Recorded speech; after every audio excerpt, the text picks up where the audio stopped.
Hi guys. So Nigel Farage was interviewed by a Brexit channel a few days ago where he was asked whether he believed Boris Johnson would get a deal. Now, it's very important to remember that Nigel Farage has a lot of experience with the European Union. He knows how things work.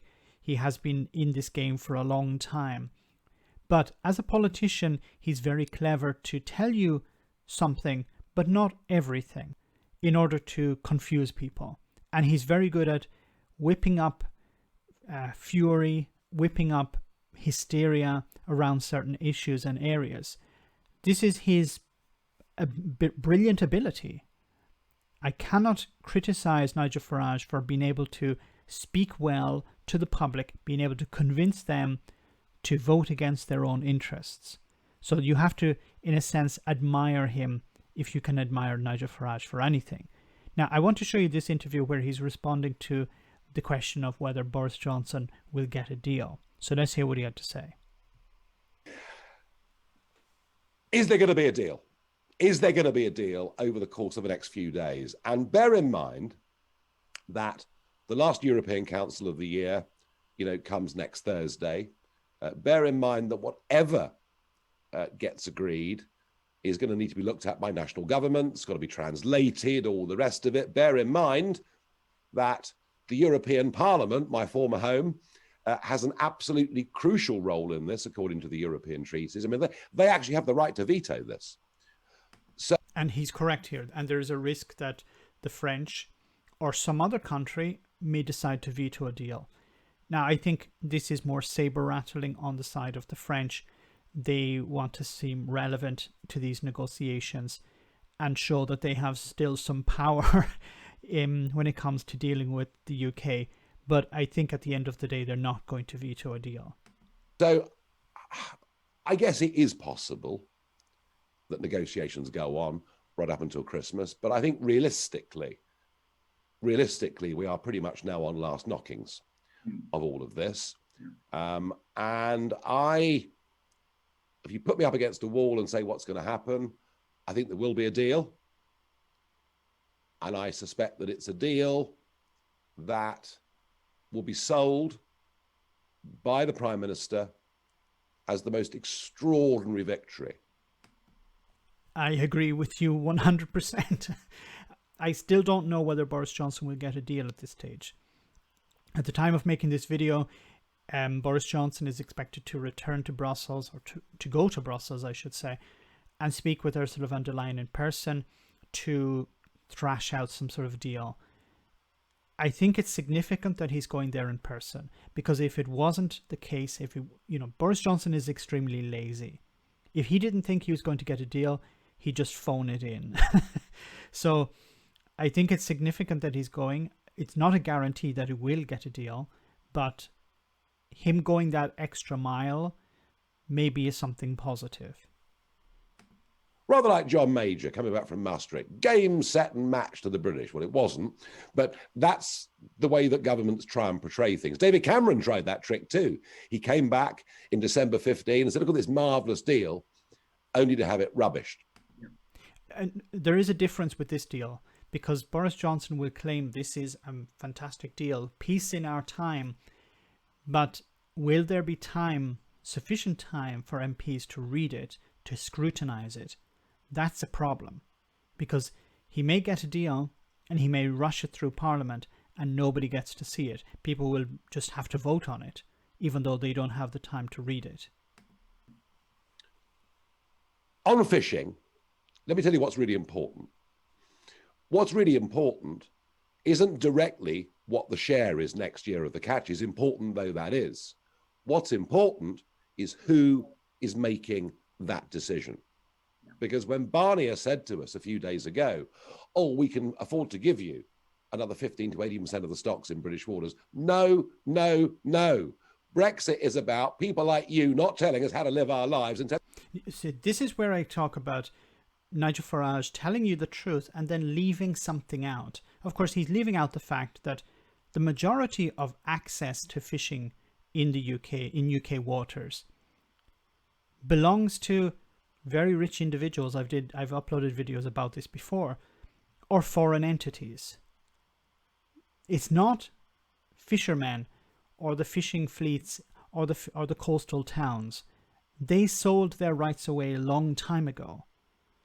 What the politicians are trying to do, they're trying to sell it as, we're protecting you. Those people are not protected. Those people threw themselves under a bus many years ago. So this whole thing about, controlling our fishing waters isn't really an issue. But of course, it's a very political issue. It's great at motivating Brexiteers to come out and vote, or motivating them to protest, or motivating them to consider Brexit as something worthwhile. But in reality, as I've said before, the fishing industry is about the same size as the lawnmower industry. Telling us what to do. We voted to get away from foreign bureaucrats, offering us crumbs from the table. So in a way, provided the principle's accepted, that it's the British that make these decisions, we can afford to be generous to the French for a period of time. Well, when I say generous, I mean, I don't think they should go on getting 90% of the haddock in the southwestern approaches, all right? See, but the problem is, where is the fish going to be? Most of the fish caught in UK waters is not consumed in the UK. It's sold abroad. Once again, Nigel is leaving a lot of information out. He's just talking about, we should have access to our waters. This is our fish. It belongs to us. And he's missing the point that, the fish is being caught by entities outside the UK, and it's been sold to the European Union, and it's not being consumed in the UK. He's leaving this very important information out. And of course, he's doing it on purpose. He's forgetting it, or he doesn't know about it. He knows it. He knows it better than I do, but he's deciding not to mention it because it would be politically uncomfortable. Right? Some changes are needed. So that's what to look for on fishing. When it comes to the European Court of Justice, well, the signals aren't good here, because Barnier himself this week has said that the UK have accepted the EU's human rights regime. That's such a terrible thing to accept the human rights. I know the Brexiteers are not big up on human rights, especially when it comes to refugees, for example, something that Nigel knows a lot about. But let's hear what else he has to say. And that means we will stay within the European Convention on Human Rights, and it means we will stay with the European Court of Human Rights, still having the power and the legitimacy to overrule our own Supreme Court. Now, okay, there are a number of things to say about this. Once again, Nigel leaves out some important information. The UK is bound by other international conventions. For example, the United Nations. But you don't hear the Brexiteers complaining about that. Well, some of them do actually complain about it. But it's not an issue to be a member of the United Nations.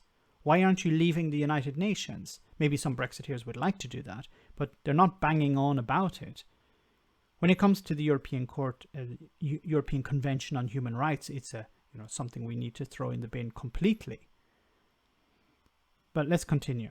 There's been no confirmation of that from Boris, but that's what Barnier says.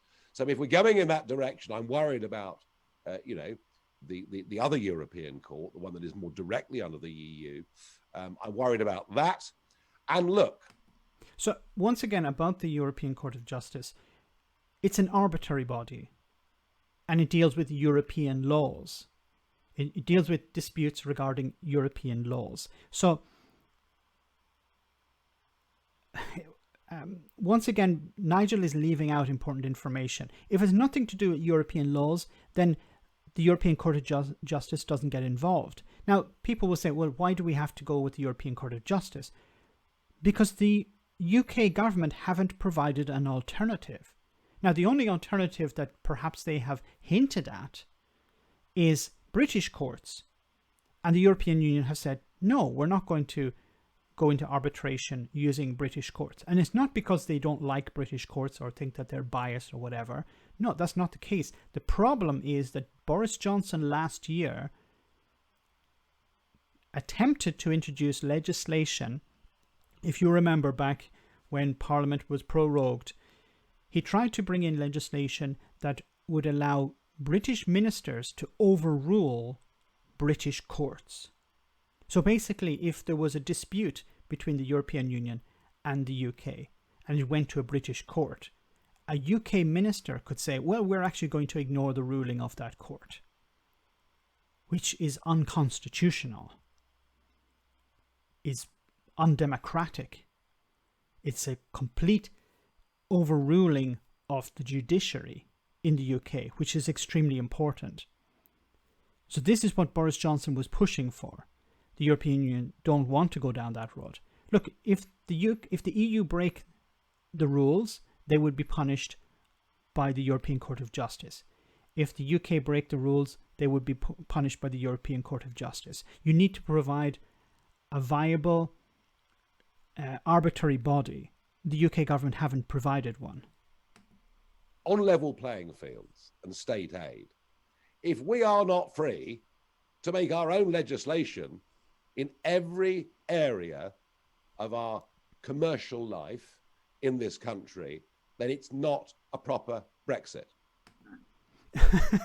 The completely ironic part about all of this is that the state aid rules were something introduced by British governments when they were acting in the European Union. When the UK was a member of the European Union, it was pushing hard on state aid rules, new legislation to deal with state aid rules. Now, that went by the wayside because the UK left, but this was something that was actually pushed by the British, ironically. But at the end of the day, this comes down to trust. Boris Johnson and his government want the EU to trust them that they will not act underhandedly. And Nigel Farage wants the EU to trust Boris Johnson. Does Nigel Farage trust Boris Johnson? I don't think he does. This comes down once again to trust. The EU has said, no, we can't deal with trust because the UK said they're willing to break international law. We prefer the law, not trust. So Nigel feels that there's going to be a deal. He feels that Boris Johnson is going to return to Parliament and claim a massive victory. I think he's right. Perhaps on the latter one, I'm more 50-50 on the former. But if there is a deal, of course, Boris Johnson will claim it is the greatest deal in history. I think politically for him, it would be the best way to go. Going for a no deal may satisfy the Brexiteers and the ERG in his party for the time being, but it would create a massive split in the Conservative Party, and you would start to see the moderates, I think, taking back control, to use someone else's phrase, of the Conservative Party in the future. Let me know in the comment section, guys, what you think. As always, your comments are greatly appreciated. Thanks a lot.